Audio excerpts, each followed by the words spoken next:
Good morning, everyone. It is Monday, August 21st.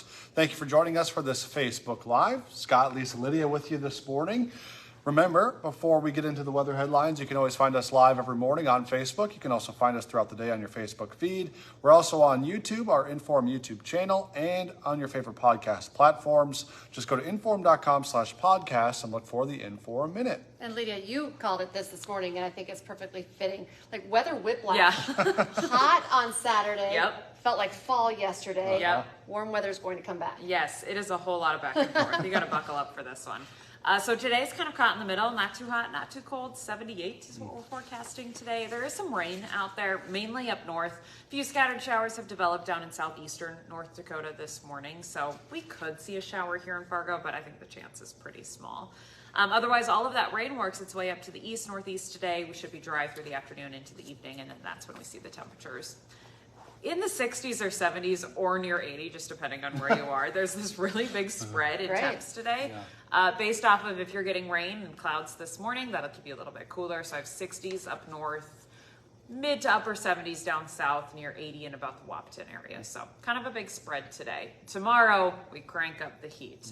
We've talked a lot about this heat dome and this big ridge of the jet stream in the middle of the country. And we're on the very northern tier of that, but we are seeing the heat kind of channel its way up the middle of the country. And so we get hit with that tomorrow.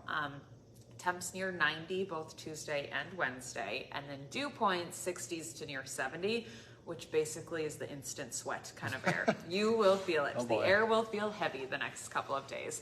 So that'll make feels like temperatures or heat indices anywhere from 95 to 100 for both Tuesday and Wednesday. Not much wind either, so sometimes that breeze can make it feel a little bit better, but I think the air is going to be just still and heavy feeling and sticky. So do listen to your body. If you have to spend time outside, if you work outside, make sure you're drinking lots of water and taking some breaks in the shade if you can.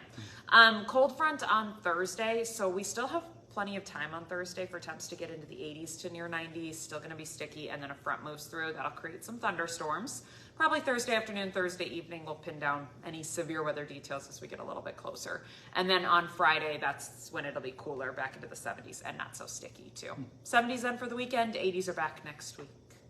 Yeah, I think that's everything. Tropics, if you want to talk about Hillary. Yeah, we do. Yeah, so that hit over the weekend, especially yesterday. Lots of heavy rain, inch and a half per hour for rainfall rates. So that's a lot of rain at once, especially in a desert where their soil can't take in the water as well, and where they have mountains. So that rain hits the mountains, slides down the mountain, and creates mudslides.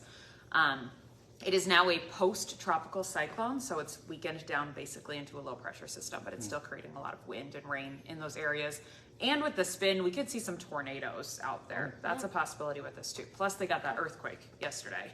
Not related. The two do not cause each other. It's just a weird coincidence when it comes to timing. Otherwise, there are 3 named storms in the Atlantic right now. We have Franklin, Gert, and Emily, and then 2 areas to watch. One I especially want to watch is in the Gulf. Waters there are warm, that acts like fuel for those kinds of storms. And so we could see maybe some kind of tropical activity, Florida, Gulf Coast, sometime later this week. Just something to watch for now.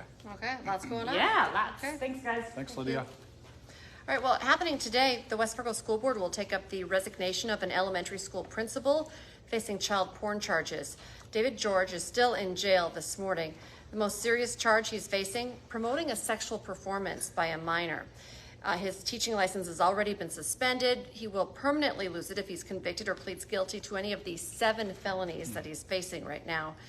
He requested to submit his resignation as principal of Independence Elementary last week, as we reported here on WDAY after his arrest, which happened last Monday.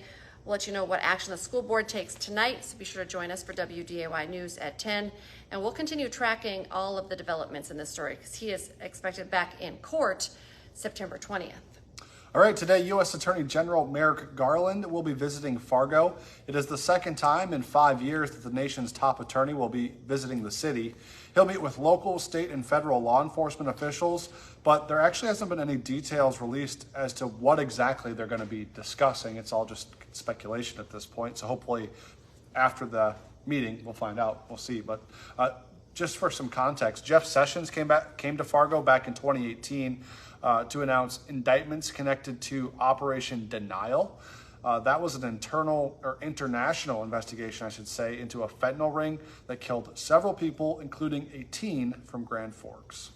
Well, we now know that former President Donald Trump will not take part in the first Republican presidential debate. That's this coming Wednesday. He confirmed that over the weekend. But we do know, once again, we've been tracking this for you, North Dakota Governor Doug Burgum will be on that debate stage. He's been getting on some of the national shows over the weekends, and this weekend he was on Meet the Press talking about making the debate stage. When asked about the criminal charges against the former president, he stayed true to his pattern of shifting focus away from the former president, which I've watched several of his interviews, and he always deflects and does not really address it. He simply said everyone is innocent until they're proven guilty in this country. During the interview, though, however, the governor also spoke about being the lesser-known candidate and how his team is working to overcome that issue of name recognition. He also said that there should be a credible alternative for the 2024 race, and that's what he thinks he is. Yeah. So a reminder, that debate is happening this Wednesday, 8 o'clock, and you can watch it on Fox News. Yeah, it'll be interesting to see how that goes and Absolutely. what happens and what comes out of that. So we'll continue to cover that. How much for he you. gets to talk. Yeah, that too. There's a lot of people on the stage that like to talk. Right. So Yes. see what happens. All right, let's talk about some construction. It's still that time of year. Today, a major construction project on a West Fargo bridge is getting underway. It's the 52nd Avenue South Bridge. That goes over the Cheyenne River. It's a bridge near Deer Creek Elementary School in West Fargo, so it could impact parents taking their kids to and from school as that's beginning here pretty soon. Crews will be building a new bridge and a gate, as well as adding a second lane to 52nd Avenue South and the Cheyenne Street roundabout there. That project is going to take about a year to finish, so a little while. And another heads up for drivers, not necessarily a construction project, but we want to talk about the I-29, I-94 tri-level bridge. If you take that, which so many of us do, it's going to be undergoing an inspection starting today, lasting 3 days from 8:30 to 3 in the afternoon, today through Wednesday. So of course, if you take that area, you should expect lane reductions and also a lot of slowdowns in that area too. So it could be a little more congested than normal even. All right, today college students across the region are gearing up to head back to class following move-in weekend. Busy around town as students coming back to the area. Students at MSU Moorhead today will have their first full day of classes. Now for NDSU and UND students, they're only going to be having classes today if that class is at 4 o'clock in the afternoon or later. Their first full day of classes at those universities will be tomorrow. And then for Concordia students, they're actually not beginning for a couple more weeks here. They'll start up classes on September 5th. Big national headline today, President Joe Biden and First Lady Jill Biden will get a firsthand view of the damage in Hawaii caused by those deadly wildfires that we've been tracking for you. In a tweet on Sunday, the president told the people of Hawaii, quote, "Our entire nation stands with you in this time of grief and recovery. We know this morning more than 1,000 people are still unaccounted for, and at this point, the death toll sits at least 114 deaths.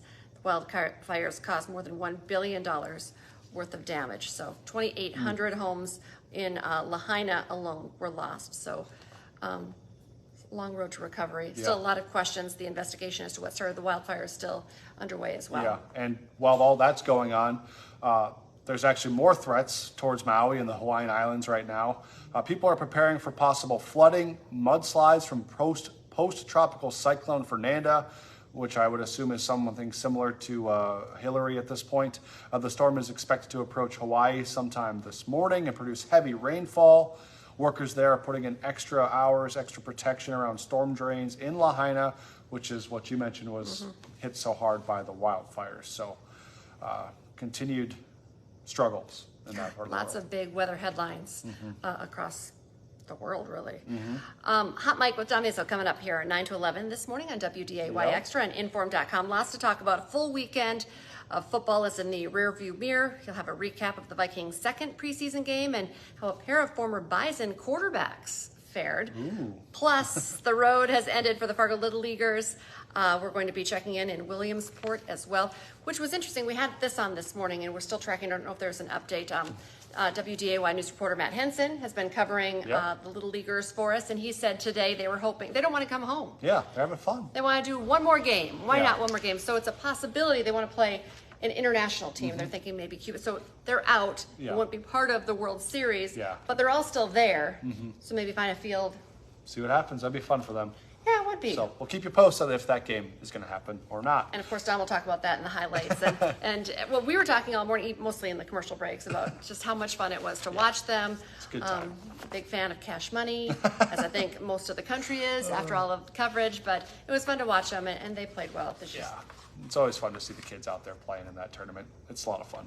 All right, don't forget, for 99 cents a month for your first 3 months, you can get an all-access pass to Inform.com. Just go to Inform.com/subscribe to take advantage of that deal.